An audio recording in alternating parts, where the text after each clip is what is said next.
Olá, seja bem-vindo. Nós estamos aqui começando o podcast da Logos, Terapia e Estudo da Família. Como tudo que a gente faz aqui na Logos é cheio de emoção, é cheio de vibração, com muita animação, com muito planejamento. E hoje nós vamos trazer um podcast de um tema que vai ser uma bomba, um tema muito complexo, um tema muito importante. Então, quero começar a dizer para vocês que eu vou negar, não. Estou um pouquinho, né? O coração está batendo aqui forte pela complexidade desse tema e também pela importância desse tema, que é o abuso sexual da criança. Um tema que não começou hoje, nem ontem, né? Desde sempre da história existe abuso sexual. Se você vai usar a Bíblia, você vai ver lá na história bíblica casos de abusos sexuais. Em qualquer outro livro, a nível de história secular, você também vai ver situações de abusos dentro de guerra, fora de guerras, em várias situações.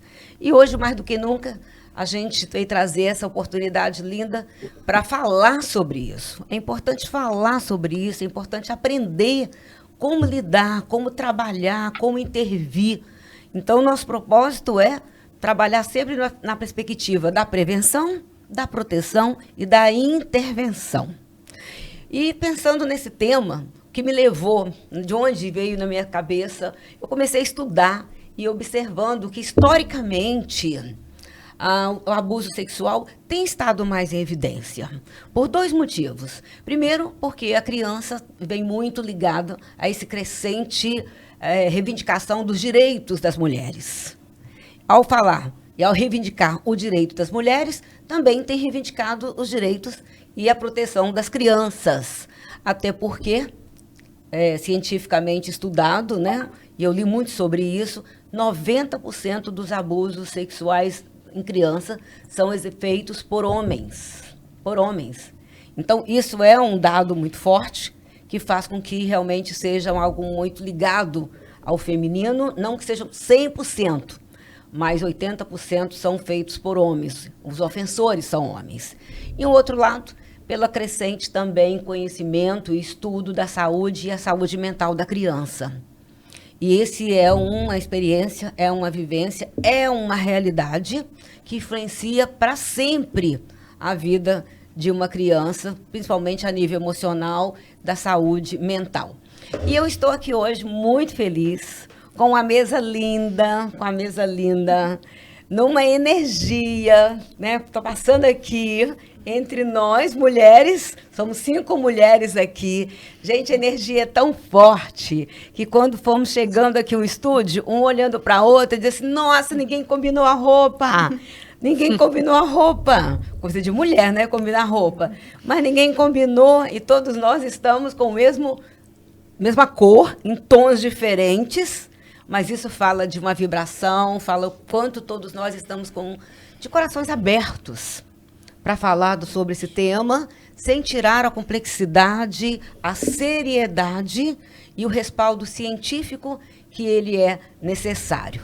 E eu quero apresentar a mesa. Quero começar apresentando aqui do meu lado direito, está aqui a advogada Fernanda Mello. Fernanda Mello é advogada, tem escritório no centro aqui do Rio de Janeiro. Então, Fernanda, obrigada por você estar aqui, participando dessa mesa.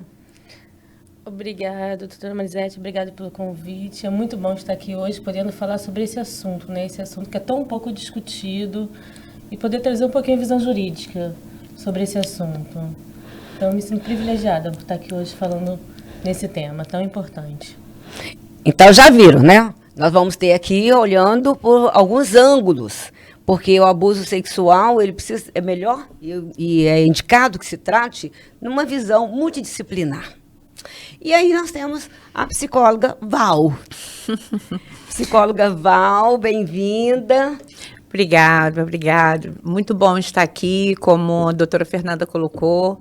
É um prazer muito grande poder estar aqui, contribuir, essa mesa linda, né, com essa energia, com essa vibração, já começando pelas cores, né?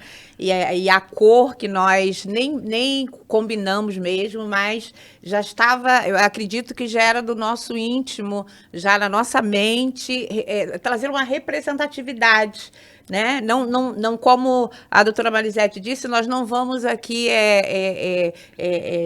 interpretar essa cor, interpretar isso que aconteceu, mas eu prefiro colocar no campo da energia, da sinergia mesmo, desse contato que nós estamos estabelecendo, mesmo antes de chegarmos aqui. Já havíamos estabelecido a importância desse tema. E eu quero pedir licença à mesa e chamar mesmo os meus amigos, meus companheiros, meus parceiros, psicólogos, que estejam atentas a esse podcast. Por quê? Porque você poderá utilizar como ferramenta que chegará até você um caso como esse, e esta é a nossa intenção, esse é o nosso objetivo. É verdade, Val. Porque várias coisas passam na mente da gente quando se abre para um tema. Um deles, eu comecei a pensar o seguinte: para minha visão, não tem um profissional que não tenha tido um cliente, um paciente, alguém que passou por ele, que não traga uma vivência de abuso. Ou que seja uma criança, um adolescente que esteja vivendo, né, um momento de abuso, de ser abusado, um momento de revelação, um momento da crise da revelação, ou pós-revelação, que pode ser um adolescente, um jovem, um adulto. Fato é que todos os profissionais, professores, pensam, quantos professores têm alunos que vão trazer e têm trazido essa vivência, essa fala, essa experiência, psicólogos, médicos, enfermagem. Então, eu fiquei pensando, não é um podcast só que interessa só a um a outro, interessa a todos, porque também é uma questão pública, uma vez que a justiça participa e uma vez que as famílias estão altamente inseridas. Lá de Salvador, vou apresentar agora a convidada lá de Salvador, Marley. Marley é uma advogada de Salvador, dentro do que ela trabalha na área de família, da parte jurídica, e de uma maneira muito prática agora, com constelação familiar. Bem-vinda, Marley. Olá, com muita alegria e muita honra também que eu estou aqui com vocês para tratar desse tema de alta relevância na nossa sociedade, questão de saúde, também de ordem pública, né? De direitos fundamentais, esculpidos na nossa Constituição Federal, e que, como a doutora Marisete já se referiu, norteia hoje, né, as condições de nós adultos, né? Porque vamos tratar das nossas memórias, das nossas crianças, tratar as crianças para nos tornarmos adultos mais saudáveis, mais capazes, mais plenos, mais autônomos, mais confiantes, podermos nortear uma sociedade para uma sociedade mais feliz e mais realizada. Então, eu sou muito grata. E com relação à cor, eu vejo que, apesar de ser um tema tenso e complexo, mas nós estamos imprimindo uma cor do amor, que é a cor da cura, né? Então, com certeza, essa cor tem uma relevância também, apesar de a gente não conseguir interpretar, mas para nos ajudar aqui a levar e conduzir esse tema, para alcançar o maior número de brasileiros, de brasileiras, de pessoas, para levar uma consciência e uma atenção, né, da importância, da necessidade de se olhar para essas questões tão relevantes da nossa sociedade. Então, agradeço e estamos aqui para contribuir. Tá certo. Obrigada, Marley. E aqui está a Viviane. Pegar aqui na mão dela, que ela disse assim, eu estou nervosa, então deixa eu passar aqui. Não precisa suar. Viviane é uma pessoa muito especial. E quando estávamos conversando com uma amiga sobre isso, eu disse assim, olha, seria tão importante uma pessoa, né, já adulto, com a responsabilidade e que tenha vivido essa experiência e que possa agregar essa mesa. Para a gente não ficar falando só em tese, só naquilo que a gente leu como teoria ou trabalhou com algum cliente, com algum paciente. Então, Viviane, seja bem-vinda. Eu sei que a sua experiência, né, há uma fala que eu quero começar e deixar para você, que é uma fala de Jung, que diz o seguinte: é mais fácil curar quem conhece a dor da ferida. Então, você está aqui, já tendo passado por essa experiência, quando criança, para ajudar e para enriquecer essa conversa. Para além, né, clarear os profissionais, clarear as famílias, clarear as próprias crianças. E é isso. Bem-vinda. Prazer, é uma honra estar participando dessa mesa. Eu espero que com a minha história, com a minha vivência, com o que eu tive, venha despertar famílias para ter mais atenção, né, para poder observar mais. Que não fique só nisso daqui, mas que realmente possa fluir de uma ajuda e de uma cura para aqueles que se sentem como eu me senti. Né? Mas que eu vim pensando sobre isso, eu falei que é um momento preparado para poder curar outras vidas, para ajudar outras vidas, para aquelas que se encontram no silêncio, no escuro, possa voltar a ver a luz novamente. Ok. Então, vocês que estão aí conosco, né, como a Valdiné acabou de dizer, não fique só para você. Divulgue esse podcast, divulgue esse vídeo, faça chegar até outras pessoas, convide seus colegas de trabalho, convide as pessoas que você, de repente, sabe que esse tema vai agregar, vai ampliar atuações, vai ampliar vivência, vai ampliar crescimento e cura. Então, aproveita, pegue todas as ferramentas, todos os aviõezinhos que tem aqui no YouTube, dispara e divulga para todas as pessoas. E não deixe de dar um like, viu? Não deixe de dizer um ok, o quanto esse vídeo te agregou, porque a cada vez que você faz uma manifestação, outras pessoas poderão receber, porque eles vão chegar até outras pessoas. E é isso. Val, eu queria começar para você fazendo uma pergunta, o seguinte, né? Valdiné trabalha com hospitais, né, hospitais dentro de serviço público, você trabalha, pelo que você me falou, você trabalha com o seu consultório privado e também com hospitais Sim. da prefeitura, né? Uhum. Dentro do Estado. E a primeira pergunta que eu queria que você me respondesse para a gente explica para nós qual tem sido a experiência profissional com o abuso sexual da criança. O que você tem vivido? O que tem chegado mais até você? Então, como você mesma colocou, eu trabalho em hospitais e consultório. E tanto do consultório quanto nos hospitais chegam casos assim.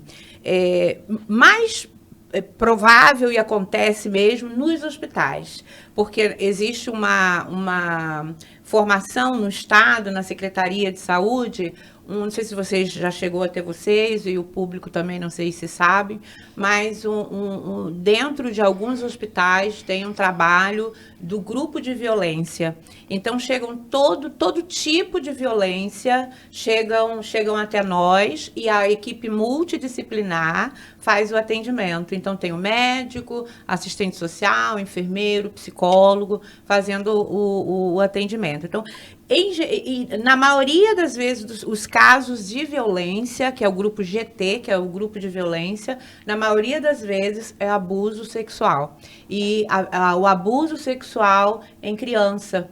E no consultório chega, mas não chega assim com uma quantidade maior como nos hospitais. Entendi. Entendeu? E nós atendemos ali, né, fazemos todo o acolhimento e enviamos também, damos todas as orientações necessárias, até a parte jurídica mesmo, para procurar a parte jurídica, o direito, né, daquela criança, daquela família. E a chegada deles para nós não tem sido, talvez, até muito fácil, porque eu não sei se tem uma pergunta a seguir sobre essa questão, eu já posso emendar, mas o falar sobre este assunto, como foi colocado já aqui logo no início, é um assunto antigo, não é novo.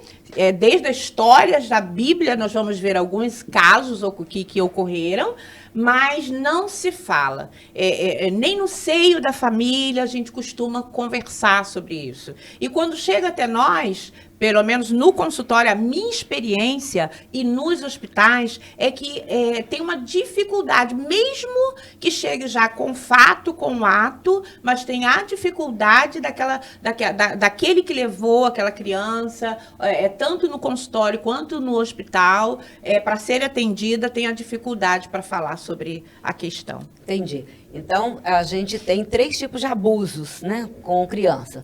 O abuso físico, o abuso emocional e o abuso sexual. Sim. E pelo que você está falando, dos 3 abusos, na sua experiência profissional, chegam mais número de abuso sexual. Abuso sexual. Abuso sexual. Entendendo e queremos compartilhar isso com a população, com as pessoas, e na nossa discussão aqui, entendendo alertando que o abuso sexual não é apenas a penetração, porque às vezes se considera, não foi abuso porque teve um toque, né? Não foi um toque que, não houve aquela intenção, a intencionalidade por causa da ausência da penetração. Então, a gente tem que entender que é amplo essa visão do abuso sexual. E em muitos casos que chegam, não houve a penetração, mas o abuso está ali presente. Está ali presente. Ok. Fernanda, e para você no jurídico? Que casos, profissionalmente? Então, chega lá no escritório, né, casos, a grande maioria de mães levando, né, filhas, casais separados, relatando questões de abusos. E normalmente a gente começa a perguntar, né, indagar, querer entender a história, porque a história não vem uma história fechada, uma história toda contada, vem em pequenos pedaços. E o jurídico, doutora Marisete, a gente não tem capacidade por si só de dizer se houve o abuso ou não, a não ser que tenha um exame físico para relatar, como a psicóloga falou, da penetração, a gente não vai saber se houve ou não. Então, normalmente, eu indico, em todos os casos, a procurar um psicólogo para acompanhar, para fazer a criança falar, relatar se realmente houve, porque nós corremos o risco também de, quando a mãe chega ao escritório para falar do pai, ter alienação parental. E já aconteceu também da mãe incutir na cabeça da criança que o pai abusou da criança e não ter acontecido o abuso. Foi da mãe colocar na cabeça da criança. Então, nem sempre o abuso existiu, tá? Então, a minha primeira indicação é o acompanhamento de um psicólogo para realmente conversar com a criança e ter esse laudo se o abuso existiu, porque nem sempre o laudo médico vai falar, porque não é o abuso ele não se caracteriza só pela questão física, ele tem todo um contexto. Então, o meu primeiro passo, depois de ouvir a história, é indicar para um psicólogo de confiança para realmente extrair da criança realmente o que aconteceu. Entendi. Então, vamos tentar definir. Como é que você definiria o abuso sexual pensando na saúde mental?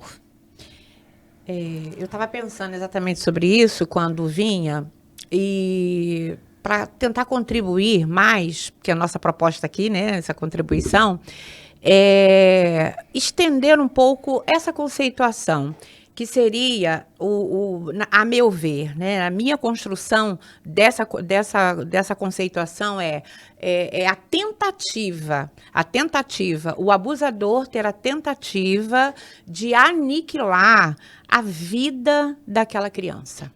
Aniquilar a vida daquela criança. A gente não, quando a gente pensa em existência e vida, tem uma questão diferente. Porque a existência, nem tudo que existe tem vida. Nem tudo que existe tem vida. Aquela criança pode existir, ser adolescente, chegar a ser adolescente, a ser jovem, a ser adulto, e apenas existir. Não tem vida, porque rouba a energia. Porque acaba a energia dela com essa violência que ela sofre desde criança, acaba essa energia dela, ela acaba vivendo, às vezes, num mundo de estresse, profundo, e aí vamos entender um pouquinho, não é a proposta aqui de nós falarmos sobre o hormônio cortisol, mas nós não podemos nos esquecer desse hormônio cortisol, e a gente depois, em algum momento, poderemos falar um pouquinho sobre isso, se houvermos tempo para trabalharmos isso, como a criança vítima, ou qualquer uma outra pessoa vítima de abuso sexual, como mexe com o cérebro dela, com a vida dela, com a energia dela, suga a energia dela. Por isso eu definiria como uma tentativa de aniquilar. E eu pensei na palavra tentativa exatamente por quê? Porque existe uma saída. Sim. Existe uma saída, porque você que está nos ouvindo pode pensar, então eu estou com a minha vida aniquilada, eu não tenho mais solução para mim, não, é tentativa, porque houve perda de energia, com certeza o abatimento, sim, emocional, psicológico que há, mas há como a doutora Fernanda colocou, a indicação dela para um psicólogo, esse é o caminho de buscar ajuda profissional e se pode ressignificar, se pode ter a transformação, a reestruturação emocional, psíquica. Por isso, a tentativa de aniquilar. Ok. E legalmente, tem uma definição clara? Sim, a definição clara, né, sobre o abuso infantil é qualquer ato sexual praticado com o menor, sendo feito nele ou em terceiros, né, ou na própria pessoa. E visando nesse lado, não precisa ser feito presencial, né? Hoje em dia a lei ela é bem ampla, então pode ser através de fotos, de internet, de vídeos, de filmes pornográficos. Então a lei ela está protegendo muito a violência. Então seria qualquer exposição a esse menor, qualquer exposição sexual a esse menor. Ele não tem até condições, né, de colocar limites. O menor, na verdade, ele não pode ser exposto sexualmente de forma nenhuma, tá? A lei protege os menores de 14 anos, eles não têm o poder de dizer sim. Não pode nenhum ato sexual ser praticado com menores de 14 anos. Então, eles não têm a capacidade de permitir isso. Então, qualquer coisa que seja feita com eles, o abuso, tá? Então, assim, filme, vídeo, foto... Automanipulação... Nada. Pode ser sido praticado neles ou que eles pratiquem é o abuso infantil. Entendi. E aí, Marley, ouvindo, né, aí de Salvador, essas ponderações das nossas colegas aqui, e a sua experiência com abuso sexual de pacientes que te procuram, qual tem sido as suas experiências? É interessante você trazer isso, porque ontem mesmo eu tive um atendimento, não foi necessariamente o jurídico, foi atendimento com constelações, mas já a pessoa na fase adulta, se tratava de um homem com 26 anos, e com altos conflitos. Como nós, como advogados e operadores do direito, nós lidamos com os conflitos da sociedade, né? Diversos conflitos. E como eu atuo atualmente na área mais de família, então os casos que vêm são divórcios, conflitos de relacionamentos familiares, enfim. E esse caso específico se tratava de um homem, né? Embora a gente, assim, os homens são mais abusadores. E esse sofreu, aos 3 anos de idade, ele sofreu o abuso sexual por uma pessoa, né, normalmente íntima da família, era um homem jovem, só que ele me procurou porque ele estava com transtornos já psíquicos, já vinha se tratando há alguns anos, só que ele tem muita consciência e ele estava com muita raiva dos pais, a ponto de chegar a agredir, já ter promovido agressão, mesmo física, contra o pai e contra a mãe. E quando a gente foi ver na constelação, foi fazer um movimento sistêmico, veio essa questão do abuso. Então, a raiva dele contida era lá da infância dele. Só que, até aquele momento, embora ele já tivesse recorrido à terapia, ele não abriu para ninguém. Ele tinha 3 anos apenas, a criança, né, na época. Ele não abriu para ninguém. Então, normalmente, as crianças não contam, elas sentem vergonha, sentem medo, sentem culpa. Então, é um conflito de toda a ordem, né? Vocês que são da área da psicologia, que a criança sente. E muitos casos desses, se os pais, como bem falou, né, Val, a psicóloga, se os pais não estão bem assim, não é nem presente porque não vai poder estar 100% do tempo, mas percebendo o comportamento dessas crianças, não consegue ajudar. Então, quando eu pude ajudar ele nesse contexto, ele entender aquela raiva, que chegou a ter violência, né, contra os pais, e a querer mesmo desejar vingança, e era, na verdade, uma raiva desse evento que aconteceu na infância. Então, são memórias, como Val bem falou, que elas vão deixar sequelas, né, e vão compensar de alguma forma no ser humano, na criança, comprometendo a integridade psíquica e física dessa criança, como ela vai se dirigir na vida, a dificuldade que ela vai ter. Então, para mim, tem chegado casos desses conflitos. Então, pessoas com divórcio, mulheres, quando eu vou conversar ou quando eu vou fazer algum exercício sistêmico, porque eu trago para o direito também esses movimentos das constelações que têm ajudado a dar uma clareza na solução dos conflitos, e eu procuro também movimentar, dar uma solução mais pacífica, levando a paz para todos. Entendi. E as mulheres também que foram vítimas, muitas vezes, vítimas no sentido aqui, né? Tiveram essas experiências com seus irmãos, tios, pessoas cuidadores, babás, normalmente no círculo do ambiente familiar mesmo.